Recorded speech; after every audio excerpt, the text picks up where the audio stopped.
Yeah, obviously, first thing talking about the MAC championship game, obviously, everybody's really disappointed in how we played.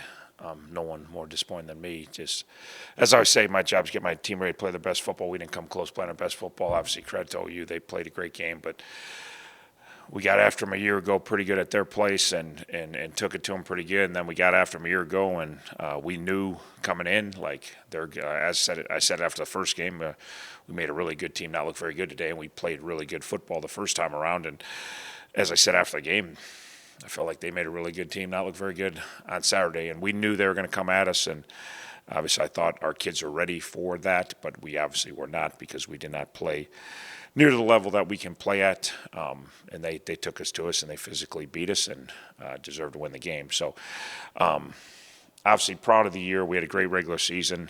Started off slow and obviously got things going in a great direction. Played really good football for 7 straight weeks, and we're, I thought, peaking at the right time. Obviously, we did not finish it off the way we wanted, but getting back to Detroit was awesome. Not winning in Detroit stinks. Not finishing the deal stinks, and we'll have to live with that for the rest of our lives. So that's how it goes. So really excited about the bowl opportunity, going to the Arizona Bowl. Heard incredible things about it, from just being there in Arizona, to the accommodations, to how involved the bowl people are in making a great experience for the kids. I always say the same about bowls. It's an incredible reward for the kids, for hard work and getting that far and getting that opportunity. So we are really looking forward to it. Obviously, we're looking forward to playing another game. We don't have very good taste in our mouth about how we played our last game, so the fact that we get an opportunity to play another game is wonderful. Obviously, crazy time of year with the portal open this morning. We've been watching, I don't know, we've probably watched 500 kids already in the portal. It's kind of insane, really, to be honest. You lose really good kids. We're going to lose some good kids in the portal. We already lost a couple. But we've also gained really good kids in the portal too. So it's I don't know, it's just crazy. But it's in some ways it stinks, but some ways it's fun too. We're looking at a lot of good players, and hard because there's so many. You'd rather just keep your good ones and everybody keep their good ones and not have to deal with all this. But that's not how it is. So we're in a tough situation. From just the great thing is all those kids stayed a year ago. I thought I was going to have to take a bunch of kids a year ago. I did not, which was fortunate, although we lost some really good ones. We didn't lose as many as I thought we might. So we're going to lose a lot of seniors this year, and then we're going to lose some other underclassmen that are really good players. So we're going to have to do some really good work developing our own kids. That's why we still take tons of freshmen. We're taking over 20 freshmen every class, and develop our own kids to get ready, because we're going to have a ton of new faces next year for the first time in a while. But and I said that the classes get all distorted. It used to be you wouldn't have a year like this where you have so many guys leave, but with COVID, because we still have COVID kids, and transfers in and transfers out, and then you lose. So the amount of kids we're going to lose this year will be an insane amount. And it's not really anything you can forecast or control. You just kind of roll with it. So we got to have a really good year. We got 20 freshmen coming in, which we're excited about. We took over 20 in the freshman class a year ago, so we have kids, some young kids that we know, or I don't know if we know, they haven't done it yet, but we really think they can come and step in and take over. And then we got to get some kids. We got to get some transfers to fill some holes of some positions that just don't even have enough bodies, let alone maybe the level of player you're looking for. So, and then you're cutting rosters to 105 all at the same time. So that's the first time we're going to deal with that, which again, there's pros and cons to everything in life, and pushing for NIL and pushing for transfer portal and pushing, and then I don't even know how we got here. I wasn't part of it, but now we're trimming the rosters for cost.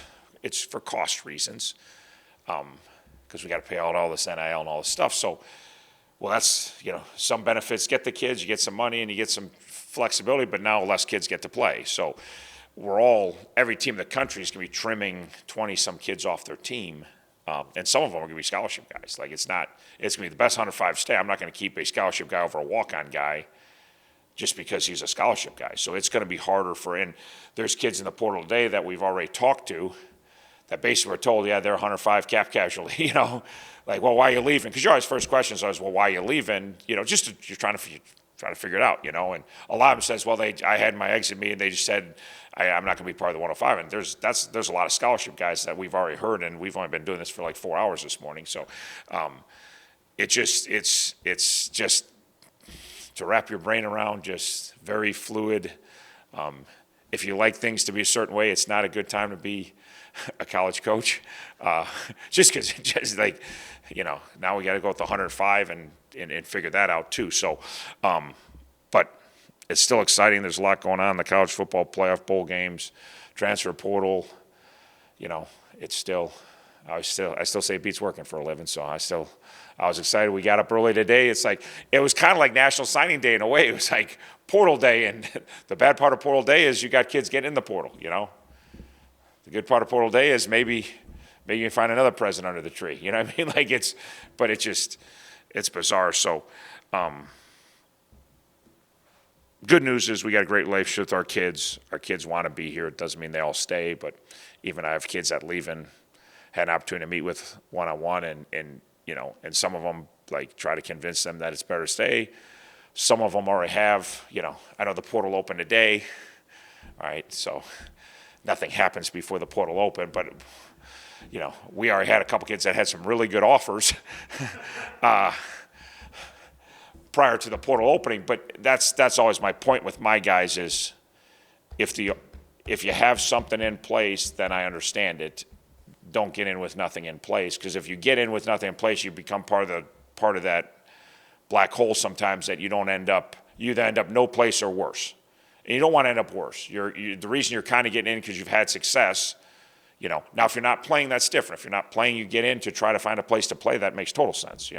But if you're having success, I always say work a deal. Well, that's not legal. Well, what's legal? We just paid a kid $10 million. Who cares what's legal at this point? We can't talk dead periods, quiet periods. It's almost insane that we even have rules anymore, but we pretend like we do. But get a deal in place, and so then it's then you have good conversations. So, exciting times. So we're looking for the bowl game. We got a bunch of older guys going to play in their last football game that are excited to go play, and we want to send them out with a victory. It'd be very important to send those kids out the victory to me, and I know it's important to them.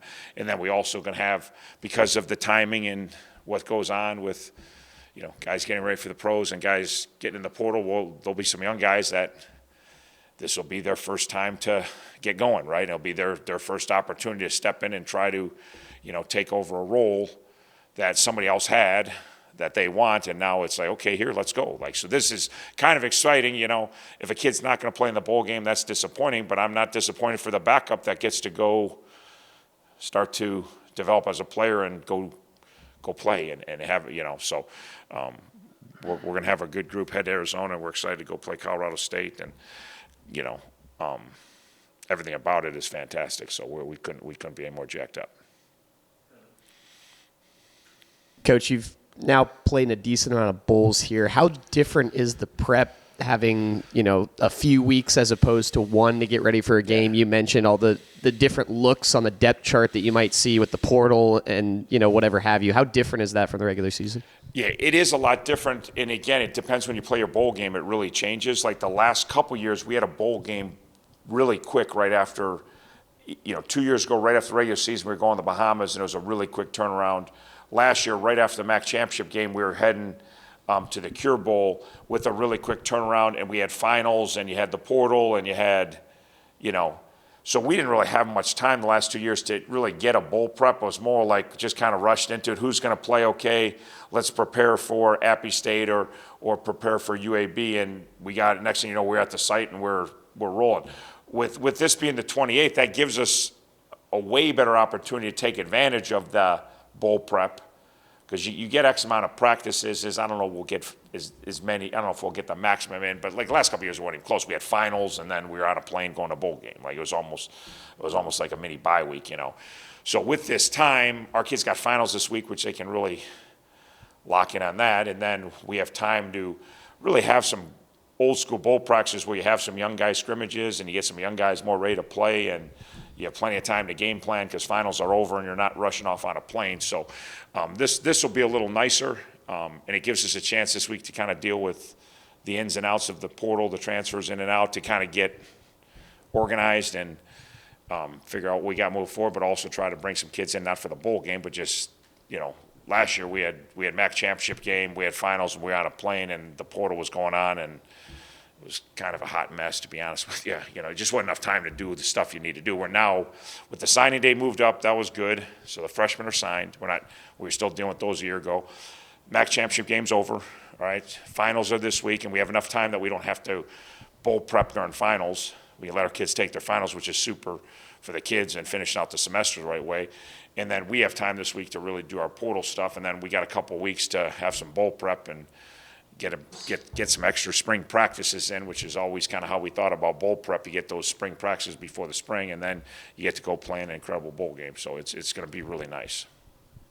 And have you gotten any sense of what the feeling is like for a lot of these guys that'll get the chance to play that last game? Yeah, I know it's really important to them. I know how they felt. Saturday they're bitterly disappointed in everything. So I know they're going to be excited about another chance to play together. And again, it's your last chance. But they knew we were going to bowl games, so they knew that wasn't the last hurrah anyways. But I know they're excited to get together one more time and play together one more time and try to win another game together. They've won a lot of games here. They've done a lot of great things. And again, back to 19, Brett and Sally, been in 3 MAC championship games, and we're 2-point play away from being a 4th MAC championship game, and so they've had a great run, and like I said, I know they want to go out playing great football and find a way to beat a really good Colorado State team, and I know we want that for them. So we're going to pour our heart and soul in this and figure out a way to play our best football and end the season on a high note. You're talking about the portal. Why do you think you've had so much success finding kids in the portal? Good question. Why have we had so much success finding kids in the portal? It's not unlike high school recruiting. It starts off with your evaluation. Probably, like, you got to evaluate. If you have good players in a program, at some point you evaluate and you went after the right kids. So that's still a starting point. It's a very quick thing. And then just like the high school kids, we still have a lot to sell here. We still have a great school. Now, that's not as important to all the portal kids. The younger kids, it probably is, because they're probably going to end up with a Miami degree in theory. The older kids, maybe some of the one-year kids, they already have a degree somewhere, so that's not as big a sell. And sometimes not sell, well, we got a great school. Well, I got a degree from Arizona State, like Andre Johnson. Like, not as, for those kids it's a little different. But we also have, some younger kids that got 3 years left that this is a pretty good sell still. And then just our program, Some kids, it's about playing, it's about NIL, it's about winning. We're winning and we can offer playing time, and we've got some kids convinced, come here, you can win and play and go to a great school and a great environment. So the same thing we sell the high school kids on, pretty much the same sell for the college kids, and we've got a lot to sell here. Like I said, for the right kid, this is a really good fit for a lot of kids, and we got a lot to offer, from football to academics to social, so to winning, to developing kids to play at the next level. We got a lot to sell. So it's kind of the same approach we take high school kids.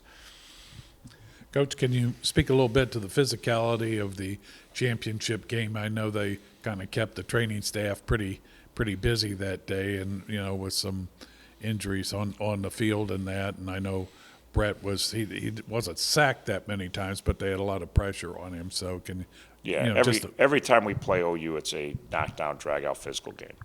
All right. I said the last 2 times we played them, it was a knockdown, drag out. We won the battle in the trenches. We controlled the ball. We won the rushing yards. We didn't give up the rushing yards. Last year when we beat them at their place, and then this year we beat them at our place, they turned the tables on us. They controlled the trenches. They ran the ball effectively the whole game, kept their offense on the field most of the game, and we didn't run the ball effectively, and that's where it comes down to. And both teams are, like I said, going to the game, we're very similar to our approaches of how we play, and it's, and they got the job done and we didn't. The injuries were more so, we've been hanging on by a thread all year. Most of the injuries did not occur in that game.